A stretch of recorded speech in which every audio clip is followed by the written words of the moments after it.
하나님의 말씀은 마태복음 15장 21절에서 28절까지 말씀입니다. 예수께서 거기서 나가사 두로와 시돈 지방으로 들어가시니 가나안 여자 하나가 그 지경에서 나와 소리질러 이르되 주 다윗의 자손이여 나를 불쌍히 여기소서 내 딸이 흉악하게 귀신 들렸나이다 하되 예수는 한 말씀도 대답하지 아니하시니 제자들이 와서 청하여 말하되 그 여자가 우리 뒤에서 소리를 지르오니 그를 보내소서. 예수께서 대답하여 이르시되 나는 이스라엘 집에 잃어버린 양 외에는 다른 데로 보내심을 받지 아니하노라 하시니 여자가 와서 예수께 절하여 이르되 주여 저를 도우소서. 대답하여 이르시되 자녀의 떡을 취하여 개들에게 던짐이 마땅하지 아니하니라. 여자가 이르되 주여 올소이다마는 개들도 제 주인의 상에 떨어지는 부스러기를 먹나이다 하니 이에 예수께서 대답하여 이르시되 여자여 내 믿음이 크도다 내 소원대로 되리라 하시니 그때부터 그의 딸이 나으니라. 아멘. 누가 제게 이렇게 물어요. 목사님, 세상에서 제일 큰 복이 무슨 복입니까? 제가 뭐라고 그랬을까요? 처복인가요? 한자어를 모르는 분은 헷갈릴 것 같은데 아내 복인가요? 저는 세상에서 가장 큰 복 중에 하나가 아내의 복이라고 생각합니다. 근데 아니래요. 그건 뭐냐? 사람 복이냐? 인복이라고 하죠. 그것도 아니라는 거예요. 그러면 뭐냐? 재물복이냐? 그것도 아니라는 겁니다. 여러분은 뭐가 가장 큰 복이라고 생각하세요? 저는 오늘 성광의 모든 가족들이 이 복을 꼭 누릴 수 있게 되기를 바랍니다. 그 복이 무슨 복이었냐면 딴 게 아니었어요. 전화위복이다.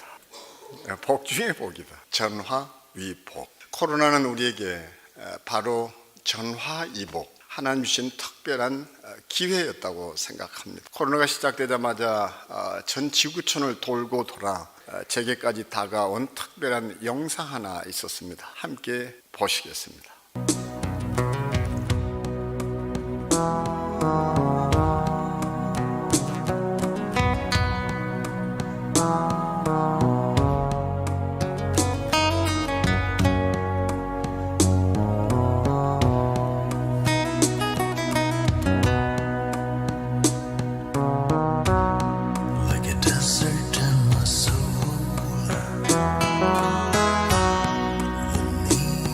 Cool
네.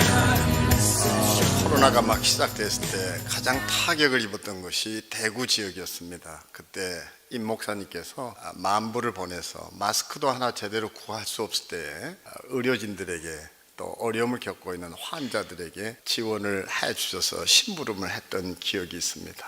그래서 이제 영남대학교 의과대학에서 저것을 제작을 했던 것인데, 저 속에 글을 누가 썼는지는 알고 계신 거죠?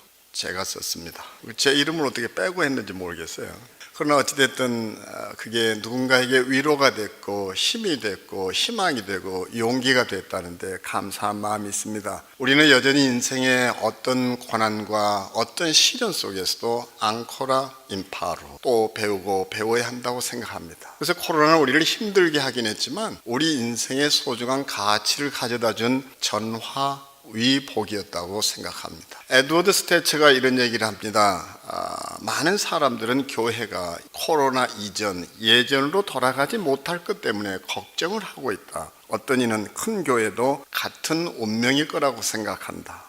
그러나 나는 교회가 다시 예전과 같이 될까봐 그게 걱정이다.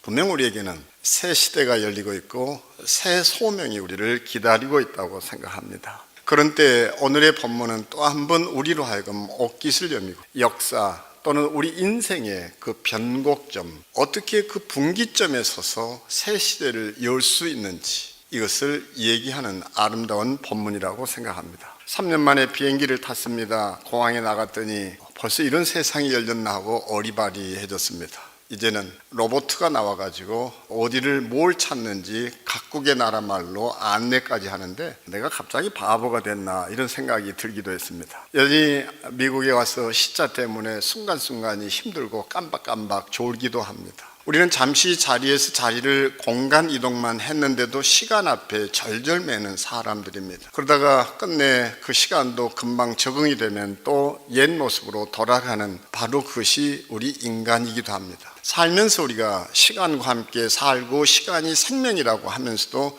시간에 대해 정작 놓치고 있는 것 하나 있습니다. 시간은 언제나 두 가지로 정리된다는 거 놓치지 말았으면 좋겠습니다. 무엇일까요? 어떤 사람은 아에타스의 시간을 살아가는 사람이 있습니다. 어떤 사람은 템푸스의 시간을 살아가는 사람이 있습니다. 아에타스는 무엇일까요? 양적이고 그리고 객관적인 시간입니다. 누구에게나 찾아오는 시간, 여러분에게도 제게도 어떤 이에게도 찾아오는, 그래서 내게 흘러왔고 이내 흘러갈 시간을 얘기합니다. 기억되지 않는 시간입니다. 그러나 템푸스는 다릅니다. 템푸스는 한마디로 말하면 결정적인 순간입니다. 기회라고 말할 수 있습니다. 이 템푸스에 자르다, 구별하다, 이런 의미가 있습니다. 우리 크리스천들이 안식일, 주일을 지키는 것은 템푸스라 부릅니다. 사람들은 생각합니다. 내가 주일을 지킨다고? 아니요, 착각하지 마십시오. 여러분이 주일을 지키는 것이 아니라 주일이 여러분을 지켜줍니다. 템푸스는 내 인생의 가장 감동적인 고유한 인물을 위해 구별된 절호의 기회라고 말하게 됩니다. 붙잡는 시간입니다. 과거는 사라집니다. 그 속에 미래가 현재가 됩니다. 바로 지금입니다. 이것을 우리는 변곡점이라는 단어로 설명할 수 있는데, 운명의 시간, 결정의 시간이라 이렇게 말할 수 있습니다. 한때 한국에서 유행했던 단어가 하나 있었습니다. 별의 순간이라고 말입니다. 어떻게 해서 이 여인은 인생의 가장 중요한 그 변곡점, 별의 순간을 자신의 인생의 소중한 가치로 붙잡을 수 있었던 것일까요? 본문 한번 보십시오. 이 여인은 지금 재난을 당했습니다. 국가의 재난만 재난이 아닙니다. 이 가정에 재난이 닥쳤습니다. 예쁘고 곱게 자라줘야 할 딸이 병들었습니다. 성경은 뭐라 적고 있나요? 귀신 들렸다. 그것도 흉악한 귀신 들렸다고 말입니다. 그냥 병이 아닙니다. 흉악한 귀신 들렸습니다. 딸이 아픕니다. 이때 이 여인이 누구를 찾나요? 주님을 찾습니다. 그냥 찾은 게 아니었어요. 일상 속에서가 아니었습니다. 자신의 인생의 가장 절박한 순간, 인생의 낭떠러지에서 그가 찾았던 것은 다른 것이 아니라 주님이었습니다. 그녀가 구합니다. 뭘 구합니까? 나를 불쌍히 여겨주소서. 근데 국어 공부를 조금만 제대로 했다면요, 이건 모순이에요. 왜 모순일까요? 딸이 아파요. 그럼 뭐라고 얘기합니까? 내 딸 좀 불쌍히 여겨주세요. 저 아이가 아파요. 제발 저 아이 좀 불쌍히 여겨주세요. 근데 여인은 그렇게 구하지 않습니다. 뭐라고 구합니까? 나를 불쌍히 여겨달라는 걸. 딸이 아픈데 왜 나를 불쌍히 여겨달랍니까? 한 번만이 아닙니다. 매달립니다. 소리쳤습니다. 그러나 예수께서는 거부하셨습니다. 거절당했습니다. 그 순간입니다. 이 여인이 또다시 부르짖습니다. 주여, 저를 도우소서. 저를 도우소서. 여인에게는 딸이 아닙니다. 그 딸이 자신의 문제가 되었습니다. 이런 딸을 놓고 내가 도무지 살 수 없어요. 제발, 제발, 제발 나를 좀 도와주세요. 한마디로 말하면 그에게는 절박한 순간이었습니다. 인생의 가장 큰 병이 뭔 줄 아세요?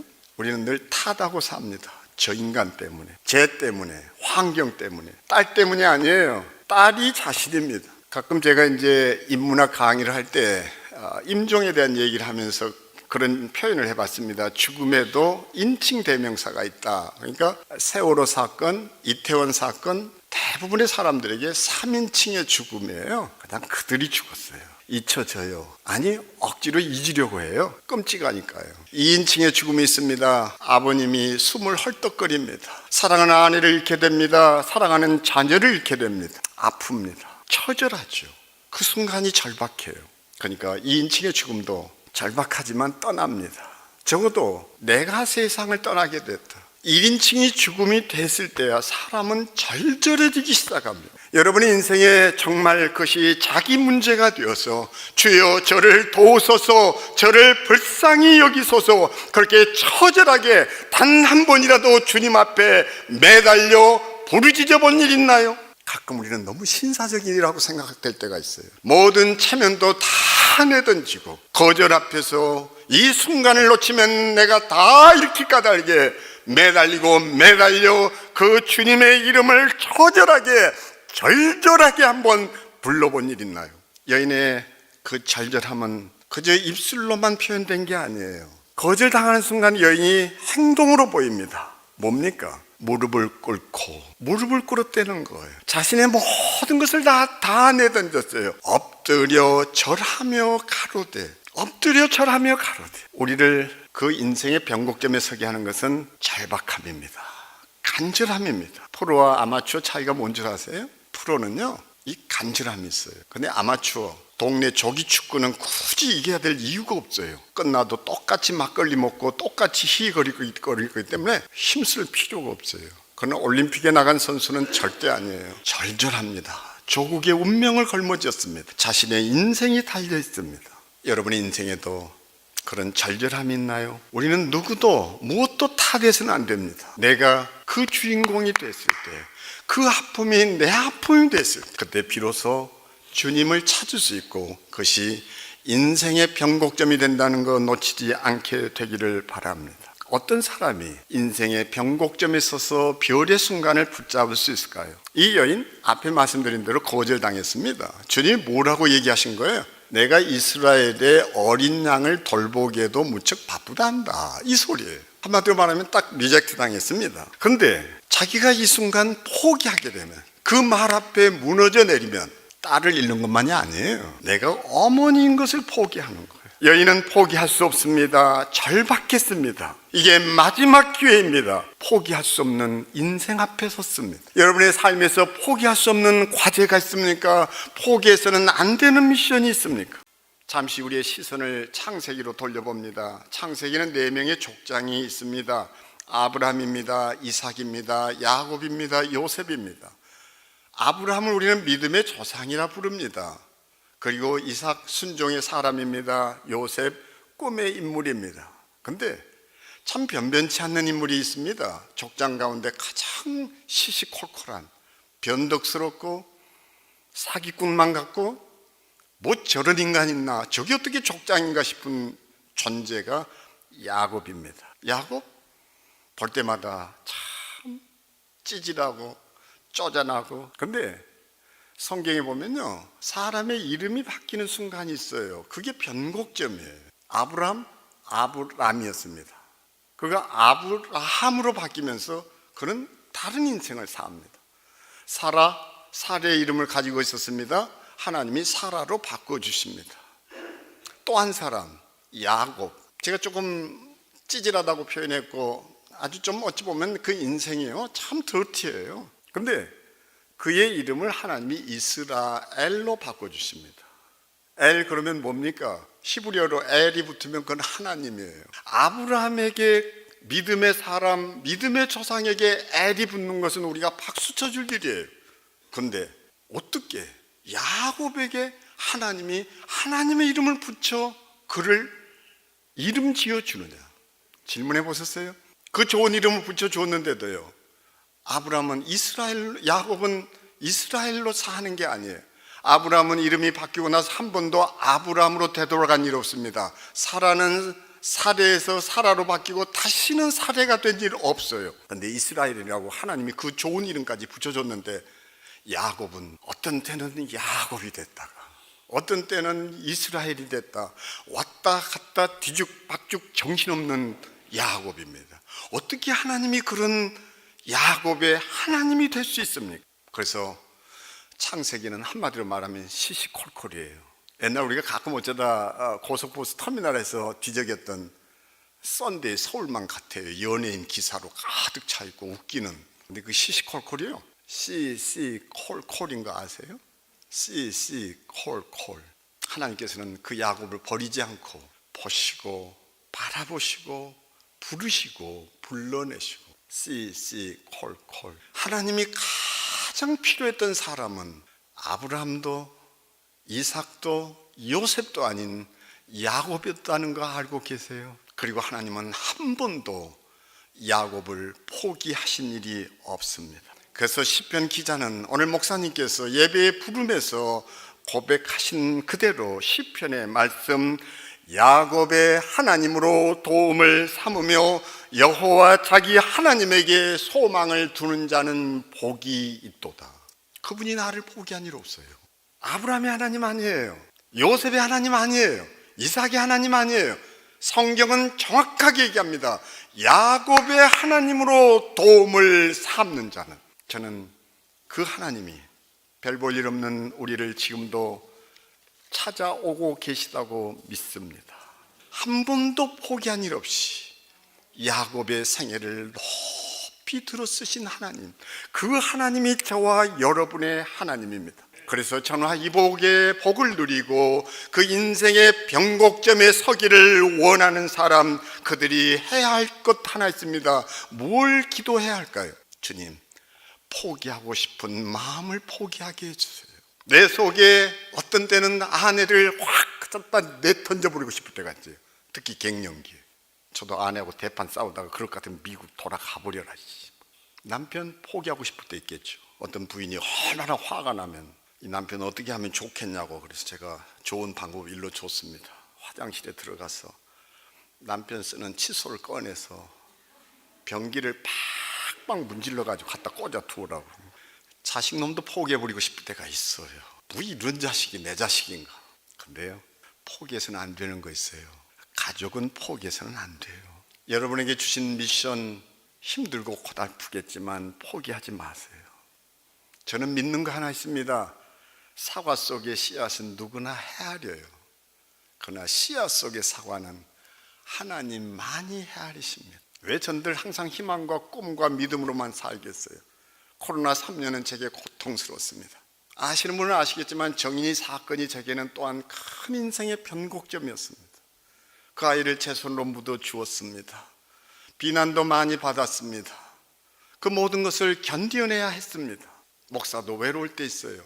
그리고 어느 목회자 세미나에 갔더니 이런 초대의 글이 저를 울게 했습니다. 울어버리고 싶을 때가 있다.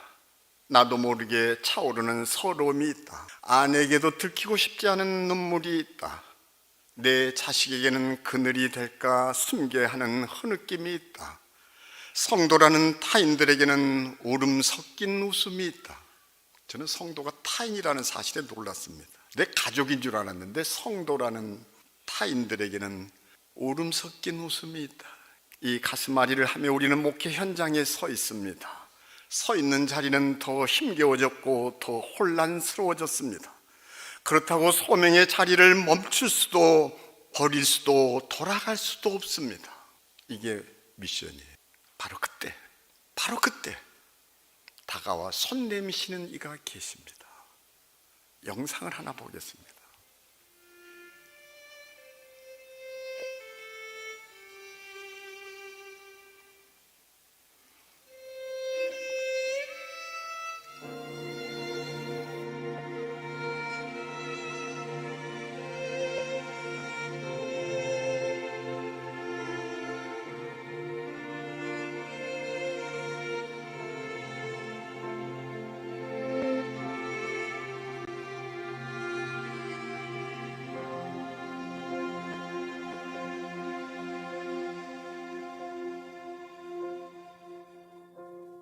When I am down and oh my soul so weary, when troubles come and my heart burden be, and I am still waiting in silence until come and sit a while with me. You raise me up so I can stand on mountains. You raise me up to walk on stormy seas, and I'm strong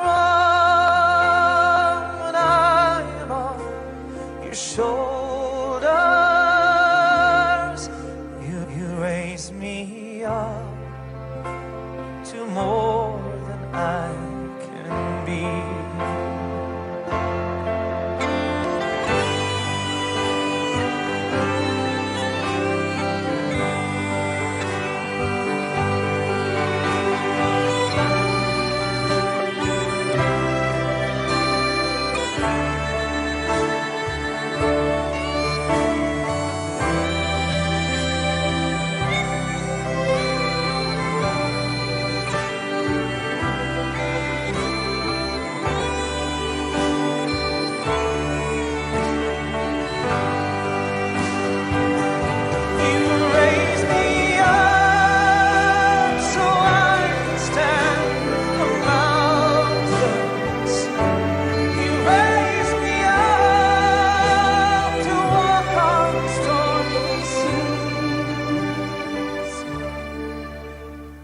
I am strong when I am on your shoulders. You raise me up to more than I can be. 지금 이 영화의 주인공은 아닌데 또 한 번 가장 늦게 경기장에 들어선 선수가 있었습니다. 선수의 무릎에는 피가 흘렀고 마지막 그 트랙을 돌고 있는데 관중들이 일어나 환호합니다. 결승점에 골인했을 때입니다. 관중들은 그 자리에서 일제히 일어섰습니다. 그리고 박수쳤습니다. 그 순간 기자가 다가가서 이렇게 질문을 던집니다. 왜 몸도 안 좋은데 마지막까지 뛰었습니까? 그가 이렇게 말합니다. 내 조국은 내게 달리기를 시작하라고 7,000마일 먼 곳에서 나를 보낸 것이 아닙니다. 경기를 마치라고 저를 보냈습니다. 하나님께서 이 땅에 여러분을 보내실 때 하나님께서는 맡기신 그 경기를 완주하라고 보냈다고 여깁니다. 왜 여러분을 미국 땅에 보냈습니까? 분명히 하나님은 뜻하신 바 있어 그것을 완주하라고 보냈을 것입니다. 저는 믿습니다. 하나님이 실패자 쓰십니다. 그런데 포기자는 쓰시지 않습니다. 이 여인은 포기하지 않는 것으로 인생의 변곡점에 설 수 있었습니다. 포기할 기회 많았습니다. 그러나 포기하지 않았습니다. 어떻게 해서 우리는 변곡점을 맞이하고 붙잡아 별의 순간을 살아볼 수 있을까요? 여인은 한마디로 얘기하면 개 취급당했습니다. 개 취급당했어요. 자녀의 떡을 취하여 개들에게 던지는 것이 마땅하지 아니하다. 이게 뭐예요? 참 모욕적이었을 거예요. 당시 이방 계집에게 할 수 있는 소리였습니다.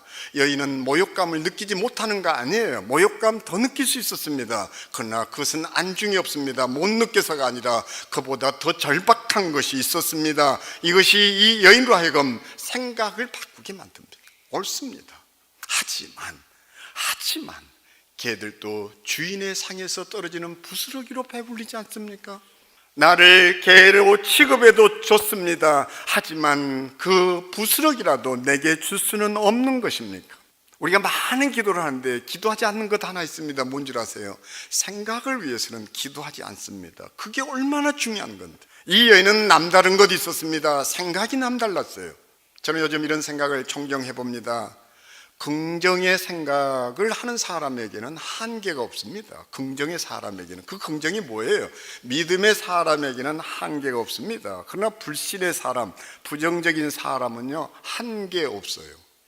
항상 탓하고 사니까요. 한계 없어요. 해놓은 게 없어요. 한계 없어요. 그러나 긍정의 사람은요, 리미트, 한계가 없습니다. 어떤 재난 가운데서, 어떤 위기 가운데서, 위기가 아니라 위험 속의 기회라고 생각하는 사람에게는 새로운 순간이 찾아옵니다. 저도 한때는 큰일 해보고 싶었습니다. 정말 큰일 해보고 싶었어요. 10,000명이 모이는 교회에 담임 목사 얘기가 있을 때 그래 맞아, 그런 생각도 해봤어요. 세상을 놀라게 하고도 싶었습니다. 그러나 지금은 아니에요. 그저 제 인생의 모토가 있다면 큰 일 하려고 하지 말자, 아름다운 일을 하자. 하나님이 기뻐하시고 하나님이 좋아하시는 그 아름다운 일을 하자. 근데 그러고 보니까요, 아름다운 일이 큰 일이 되던데요. 제가 제 자식들 키우면서 늘 그랬었거든요. 그 실패였죠. 내 아들 성공시키려고 할 때 내 아들 녀석들은 점점 불행해져 갔습니다. 근데 내 아들 녀석들 행복하게 해야 되겠다고 생각했더니 성공의 길 걷던데요. 나이 60이 넘어가면서 배워진 인생의 진리, 교훈이 있었어요. 뭐예요? 아름다운 일을 남기자. 아름다운 일을 남기자. 우리 코로나가 우리 모두에게 아픔이 된 것 사실입니다. 그러나 코로나는 여호와를 찾게 만들었습니다. 그리하면 살리라. 얼마나 좋은 말씀이에요. 이 딸이 아프지 않았다면 엄마는 주님을 찾지 못했을지도 모릅니다. 그러나 딸이 아팠기 때문에 가정의 재난이 주님을 찾게 만들었고, 주님은 그를 외면하지 않으셨습니다. 주께서 이 여인의 생각 앞에 두 손을 듭니다. 딸아, 네 믿음이 각별하구나. 네 소원대로 되리라. 네 소원대로 되리라. 우리 모두 인생의 변곡점을 꼭 붙잡는 신실한 그리스도인 되기를 소망합니다. 희망은 고통보다 장수합니다. 희망 놓치지 않기를 기도합니다.